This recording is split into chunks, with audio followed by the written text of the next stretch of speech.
Assalamu alaikum students. Our subject is statistics. Class is 11 यानी first year है आपकी. Chapter number 3. Topic is harmonic mean and median for the ungrouped data, and the relevant pages for these topics from your textbooks are 61, 62, 63, 64 and 65. So we are going to read these topics. To understand these topics, open your books. Harmonic mean.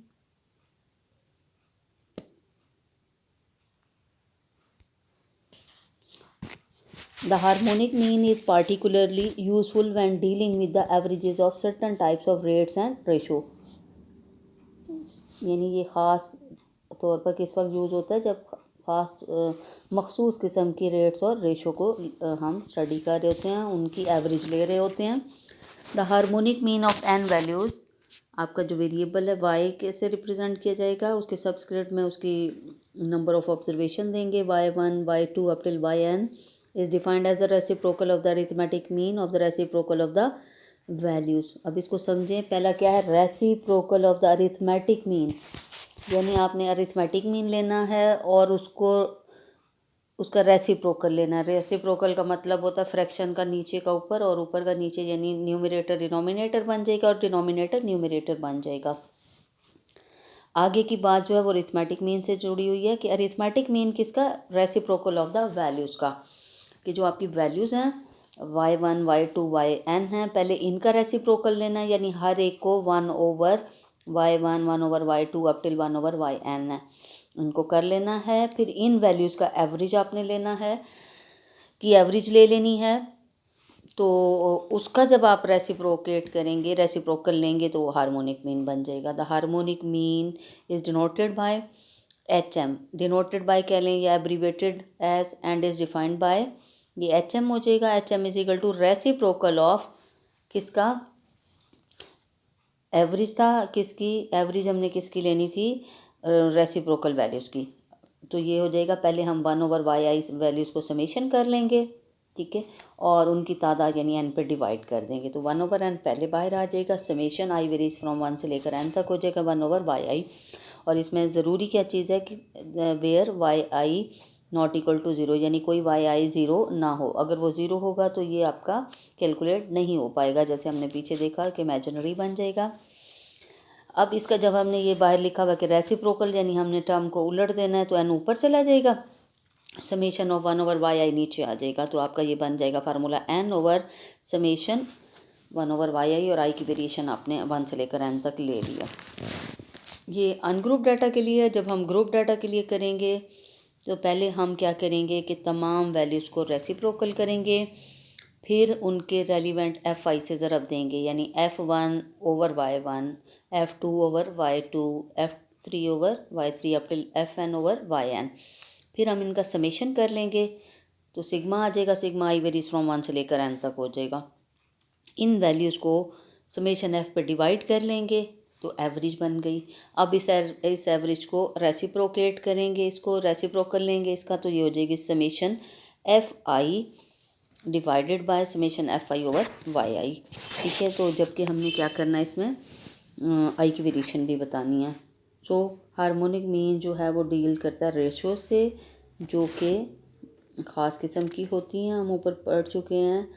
यहाँ पे independent on each other लिखा हुआ है, ये होना चाहिए dependent on each other. तो इसको आप ठीक कर लीजिए. मैंने इसमें बॉक्स में डाला हुआ है, तो इसको आप इंडिपेंडेंट का इन आप निकाल लें तो डिपेंडेंट हो जाएगा.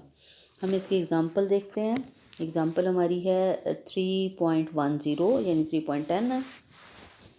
A tractor is running at the rate of 10 km per hour during the first 60 km and at 20 km per hour during second 60 km, 30 km per hour during the third 60 km, 40 km per hour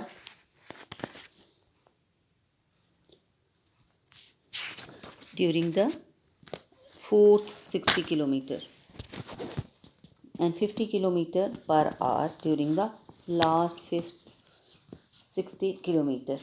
what would be the average speed, average speed क्या होगी। Speed जो है ये भी आपको पता है कि रेट्स और रेशो में आ जाती है। तो ये इसका सोल्यूशन क्या है कि हार्मोनिक में लेंगे reciprocal of 1/n summation 1/yi। हर आप जो इसकी स्पीड है, क्योंकि डिस्टेंस जो है सेम है 60 किलोमीटर लिया गया है और स्पीड चेंज हो रही है।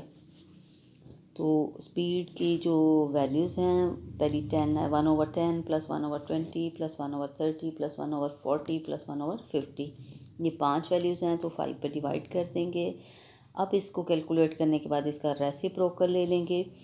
तो अगले स्टेप में आप देख रहे हैं कि 5 ऊपर न्यूमरेटर में चला गया और जो हमारी 1/, वाली सारी टर्म्स थी वो डिनोमिनेटर में चली गई। इसको हमने सॉल्व किया तो ये हमारा आंसर आ गया 21.89813 किलोमीटर पर आवर।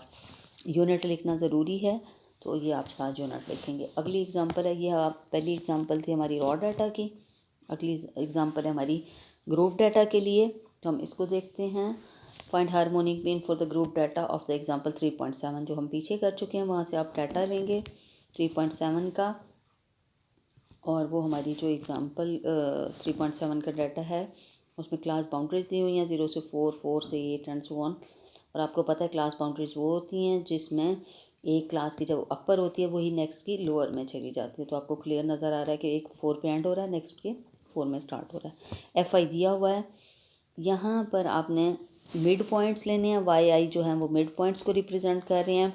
और मिड पॉइंट्स कैसे आप लेते हैं कि जो आपकी क्लास बाउंड्रीज दी हुई हैं एक ही क्लास की अपर और लोअर, उन दोनों को जमा करें, ऐड करें और 2 पे डिवाइड कर दें। 0 + 4 2 4 आ जाएगा डिवाइडेड बाय 2, 4 + 8 12 हो जाएगा डिवाइडेड बाय 2 6 आ गया एंड सो ऑन।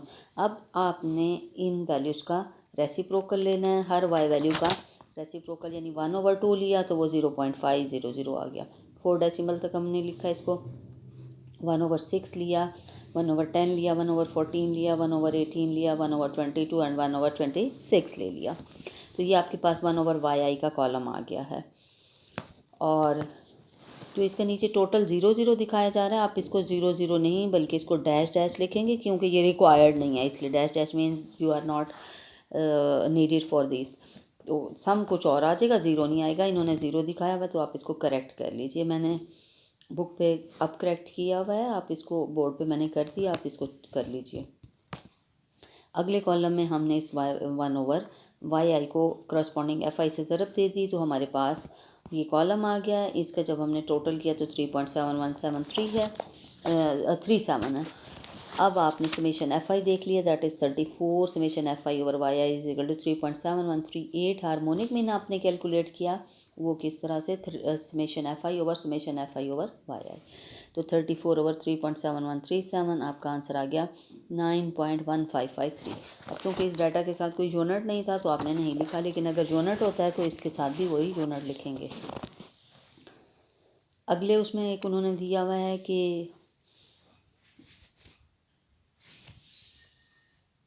आप कैलकुलेट करें हार्मोनिक मीन। 3.12 एग्जाम्पल है। Calculate harmonic mean and geometric mean from the following data 3, 8, 11, 0 and 10 है।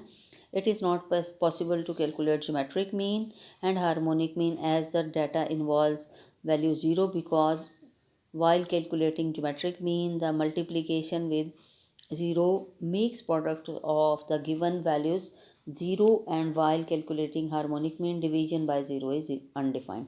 तो ये इसलिए बताया गया कि अगर कोई एक वैल्यू भी 0 होगी तो आपको पहले से ही पता होना चाहिए इस प्रॉपर्टी से कि सारा जो है ज्योमेट्रिक मीन भी 0 होगा और हार्मोनिक मीन भी आपको कैलकुलेट करने की ज़रूरत ही नहीं है।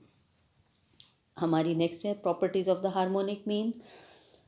If there are k sets each with observations n1 n2 up till nk and k1 k2 up till kk as their harmonic means, the combined harmonic mean hm यानी harmonic mean COMB combined में of all the observation is given by HM combined is equal to, ऊपर आ जाएगा summation NI, I varies from 1 से लेकर K तक divided by summation NI/HI, आई की variation भी 1 से K तक आ जाएगी। ये कंबाइंड हार्मोनिक मीन का फॉर्मूला है।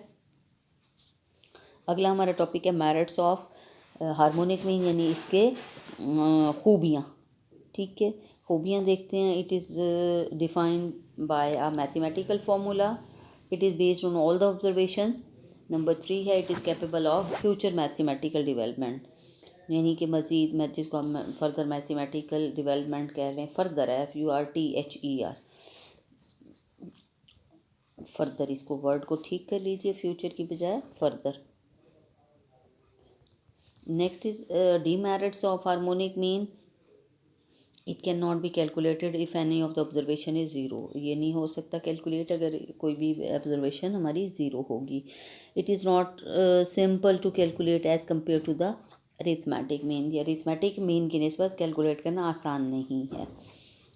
नंबर 3 है, it gives less weight to large values and more weights to small values, क्योंकि हर वैल्यू 1/, हो जाती है। जब चीज़ 1/, होती है तो उसका उलट हो जाता है। अगर बड़ी होती है तो छोटी बन जाती है आंसर में, और अगर छोटी थी तो 1/, की सूरत में बड़ी हो जाती है। तो ये उल्टा हो गया काम कि जो लार्ज वैल्यू है उनको लेस वेटेज मिली है, और जो स्मॉल वैल्यूज़ हैं उनको ज़्यादा वेटेज मिली है।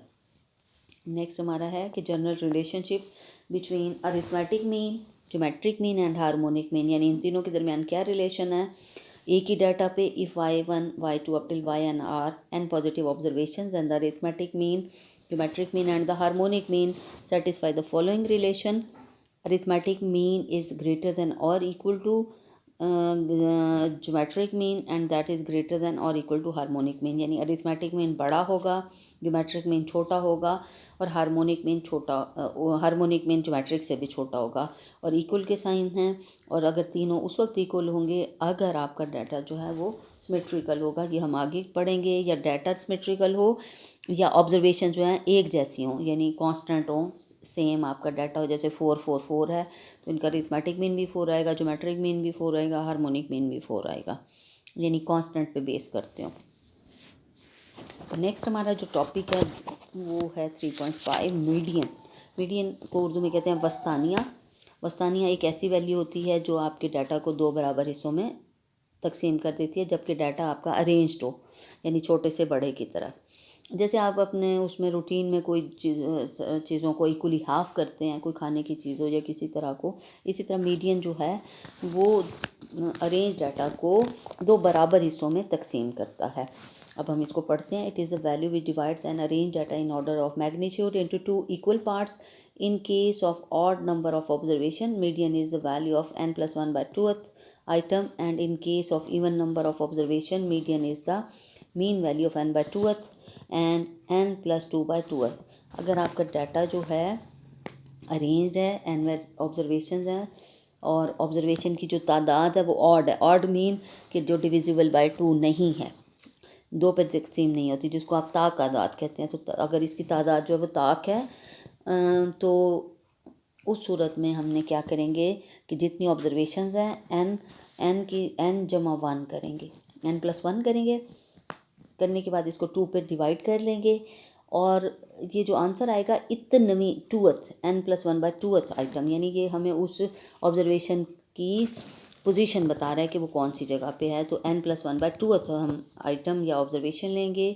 And in case of even numbers of observation, median is the value of the n/2th and n+2/2th item of a set of values arranged in ascending or descending order of magnitude। यानी आपकी जो observation है ascending यानी कि बढ़ने की, छोटे से बड़े की तरफ जा रही हैं, और या फिर डिसेंडिंग है यानी बड़ी वैल्यूज़ पहले हैं और gradually they are going to decrease, और सबसे आखिर में स्मॉल वैल्यू है।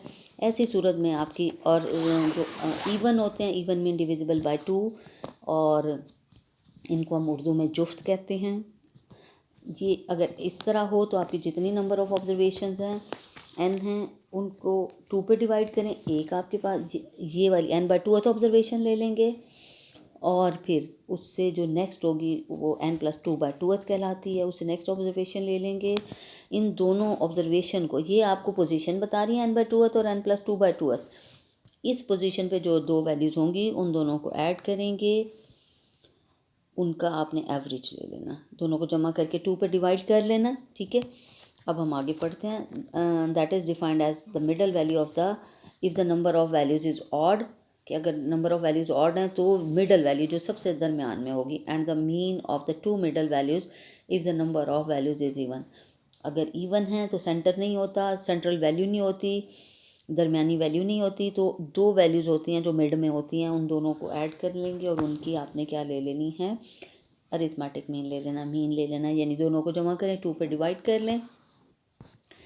इसका हम उसमें देखते हैं एग्ज़ाम्पल में। एग्ज़ाम्पल हमारी जो हैं वो 3.13 है इनका नंबर, पेज आपका 64 है ये।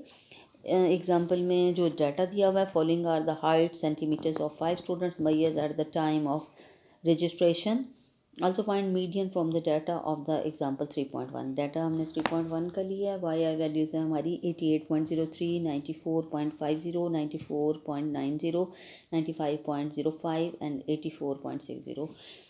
अब हमने इसका सॉल्यूशन में सबसे पहले क्या करना है कि हमने डाटा को तरतीब देनी है, ऑर्डर डाटा बनाना है हमने इसको।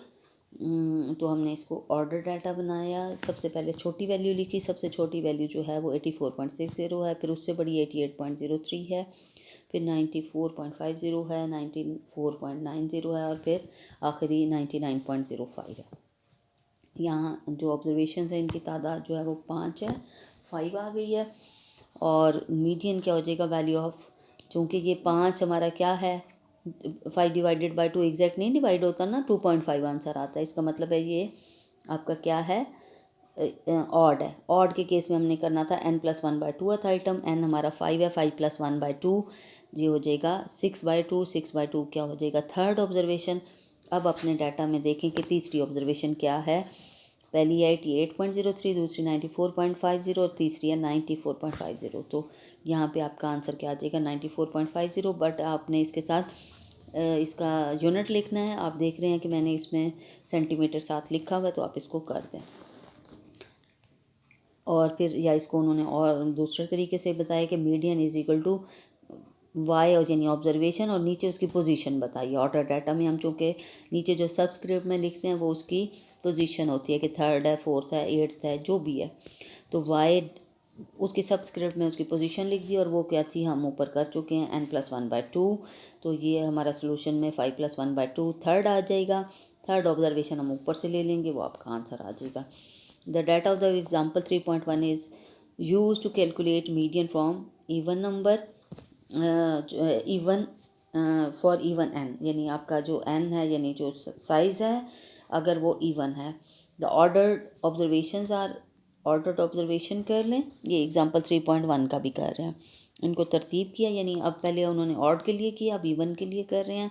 ये आपके पास इवन नंबर ऑफ ऑब्जर्वेशंस हैं और ये कितनी है, 10 है। और ये आप देख रहे हैं कि अरेंज्ड है, अरेंज हैं। हम इसका क्या करते हैं, अब इसका सोल्यूशन लेते हैं। Median is equal to the value of N,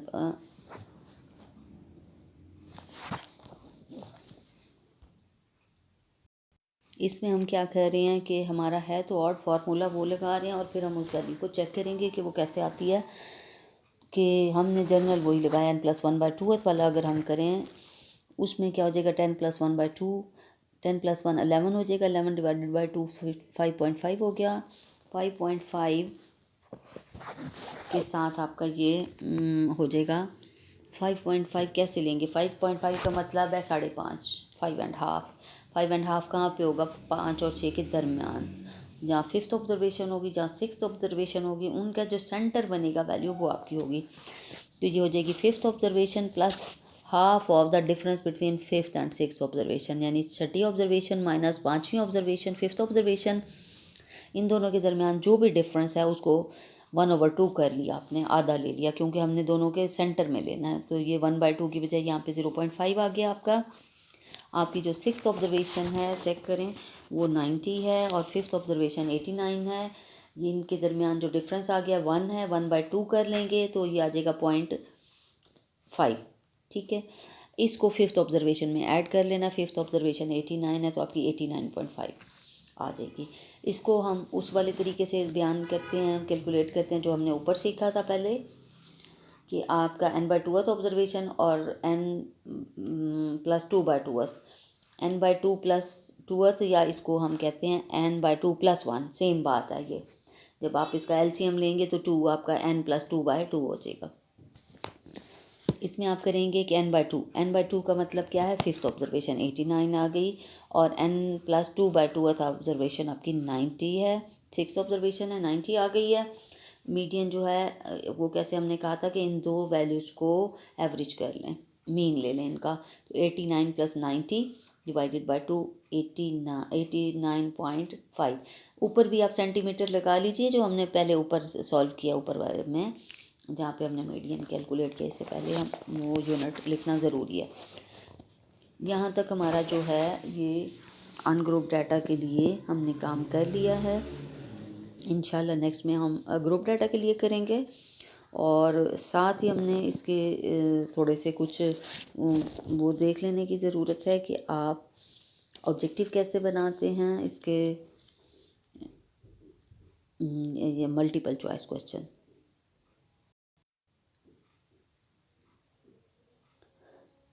ये आपके मल्टीपल चॉइस क्वेश्चंस हैं, यानी जो आपके ऑब्जेक्टिव पेपर होगा उसमें आपके पास एक स्टेटमेंट दी होगी और साथ ही 4 ऑप्शंस दिए होंगे, और आपने करेक्ट आंसर को सिलेक्ट करना होगा। तो आपके पास ABCD की फॉर्म में होंगे, जैसा कि आप ये देख रहे हैं।